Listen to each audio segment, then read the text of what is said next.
직접 투자와 간접 투자, 어떤 투자가 더 안전할까라는 내용으로 오늘 영상 준비해 보았습니다.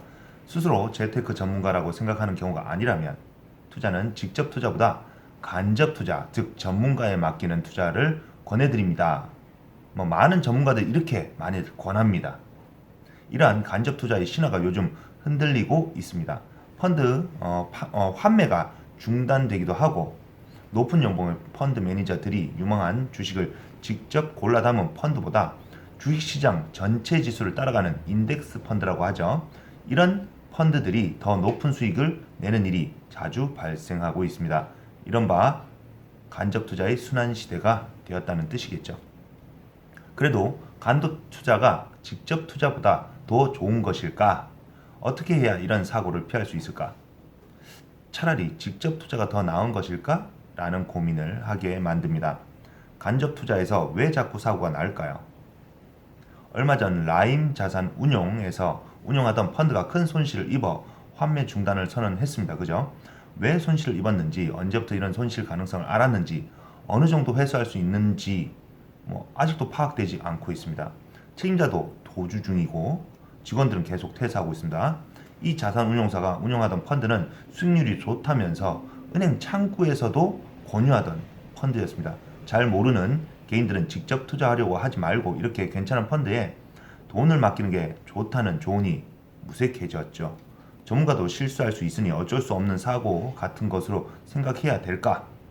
투자회사에서 투자심사역으로 있는 저로서는 이런 기사가 나올 때마다 안타까울 수밖에 없습니다. 직접 투자는 몇 가지 치명적인 문제를 안고 있습니다. 소비자는 뭘 잘 모르기 때문에 간접 투자를 하는 것인데 뭘 잘 모르면 어디에 직접 투자를 해야 오를지 잘 모르는 게 당연하겠죠. 이렇게 잘 모르고 간접 투자를 하면 직접 투자도 잘 모르고 하는 건데 똑같은 거 아닙니까? 한마디로 안전할 이유가 둘 다 없습니다. 간접 투자도 직접 투자도 안전할 수가 없습니다. 자주 가는 은행이나 증권사에 더 좋다고 권하면 그냥 좋은 줄 알고 할 수밖에 없습니다. 은행은 투자회사가 아닙니다. 의외로 은행을 조심해야 될 필요가 있겠네요. 어떤 리스크가 있고 왜 예금보다 좋은지 알지 못한다면 직접 투자를 하라 보다는 투자 자체를 하지 말라고 권하는 게 낫지 않을까 싶습니다. 금융당국이 감독을 하면 되지 않을까? 간접 투자는 믿을 만한 전문가에게 내 돈을 맡기고 수수료를 주는 형태입니다. 하지만 모든 전문가가 믿을 만한 전문가는 아닌 거 아시죠? 자산 운용사가 채권이나 주식같이 평범한 상품에 투자한 거라면 당국이 불시에 찾아가서 투자 자산을 한번 보여달라 할 수 있습니다. 그죠? 그러나 해외에 복잡한 자산에 투자한 경우라면 그 투자 대상이 현재 어떤 상황인지 국내에선 아무도 모를 수밖에 없습니다. 큰일이 벌어졌어도 모른 척하고 잘 되고 있다 하면 끝나는 거죠. 심지어 매우 잘 되고 있다라고 더 과장해서 계속 고객을 끌어들이지만 손실 발생했더라도 새로 들어온 고객이 맡긴 돈으로 기존 고객의 투자금을 내주는 폰지 게임이 이제 시작이 될 수도 있겠죠. 와우. 금융당국이 이를 파악할 방법은 없습니다. 파악이 되더라도 몰랐다고 하면 눈 감아줄 인센티브 굉장히 많습니다. 마음만 먹으면 나쁜 펀드를 운영할 이유도 방법도 얼마든지 있다는 의미겠죠. 한마디로 고객은 봉이다. 물론 모든 간접 투자가 다 이런 것은 아닙니다.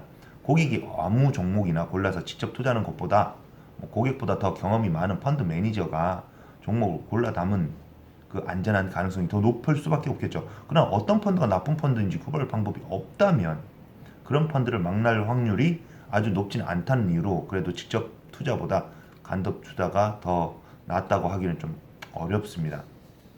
그럼 어떻게 해야 될까요? 인덱스 펀드로 시중 자금이 자꾸 몰리는 흐름도 간접 투자의 유용성에 의문을 던지게 만듭니다. 인덱스 펀드는 주식에 투자할 때 투자 종목을 애써 고르지 말고 지수에 편입된 모든 종목을 골고루 담아서 코스피 지수나 코스닥 지수 등 시장 전체 흐름을 그대로 따라가는 펀드입니다. 펀드 매니저가 따로 필요 없다는 거죠. 그래서 이런 인덱스 펀드의 수익률이 매니저가 직접 고른 액티브 펀드의 수익률보다 더 좋다고 할 수 있습니다. 현재 그렇게 나오고 있습니다. 왜 좋은지 모르겠지만 아무튼 좋습니다. 처음에는 수익률이 우연히 좋았겠지만 수익률이 좋다는 사실이 전해지면서 심지어는 수수료도 낮다는 장점이 부각되면서 시중 자금이 인덱스 펀드로 몰리게 된 겁니다. 자금이 몰리니 그 돈으로 지수에 편입된 모든 종목을 골고루 담게 되고, 그래서 지수에 편입된 종목들만 더 오르고, 이게 계속 순환이 되는 거죠. 그러면서 이게 수익률이 더 좋게 나오는데, 이건 세계적인 현상입니다. 현재 와우. 펀드 매니저가 잘 고른 종목이라도 많은 투자자들이 그걸 인정하고 매수를 해야 주가가 오르는데, 펀드 매니저가 운영하는 펀드에서는 돈이 빠져나가고 인덱스 펀드에 돈이 몰리니 기껏 골라놓은 종목에서도 오히려 돈이 빠져나갑니다. 이런 흐름을 알지 못하고 똑똑한 펀드 매니저를 믿고 돈을 맡기면 그냥 기계가 운영하는 인덱스 펀드보다 수익률이 낮을 수밖에 없습니다. 간접 투자를 섣불리 하지 말아야 할 또 하나의 이유가 되겠습니다. 정리하자면 직접 투자가 위험하다면 간접 투자도 원래 위험한 거였습니다. 모르고 하는 묻지마 투자라는 공통점이 있기 때문입니다. 그러나 그동안 간접 투자가 괜찮았던 이유는 간접 투자는 괜찮다는 생각으로 많은 사람들이 간접 투자에 돈을 넣고 그 돈을 한국 주식, 한국 채권이라는 몇 안 되는 상품에 넣었기 때문에 그 돈의 힘으로 우연히 괜찮았던 겁니다. 이제는 간접 투자도 세계 곳곳의 투자 상품에 투자해야 되기 때문에 전 세계 투자자들의 눈먼 돈이 그런 곳으로 몰려주지 않는다면 유동성의 힘으로 우연히 수익이 나는 경우는 흔치 않아지고 개인들의 직접 투자처럼 사고가 나는 경우도 많아집니다. 모르고 투자하는 건 간접이든 직접이든 다 위험합니다. 주식이나 펀드 대신 아파트나 빌라에 투자하는 게 더 낫다는 투자자들의 목소리 중에 일리가 있는 부분이 이런 겁니다. 내가 산 빌라는 무슨 문제가 있는지 가보면 알고, 떨어져도 왜 떨어진지 물어보면 알게 되겠죠. 주식이나 펀드는 오르든 떨어진 그 이유를 알 수가 없습니다. 운이 나쁘면 손해보고 운이 좋으면 이익을 얻죠. 운에 따르면 그게 투자입니까? 도박이죠. 개인 투자자 여러분, 공부하십시오. 돈을 절대 잃지 말라고 버핏 아저씨가 말했습니다. 그죠? 잃지 않으려면 공부해야 됩니다. 카드라 또는 찌라시 믿고 대범하게 하면 절대 안 되겠습니다.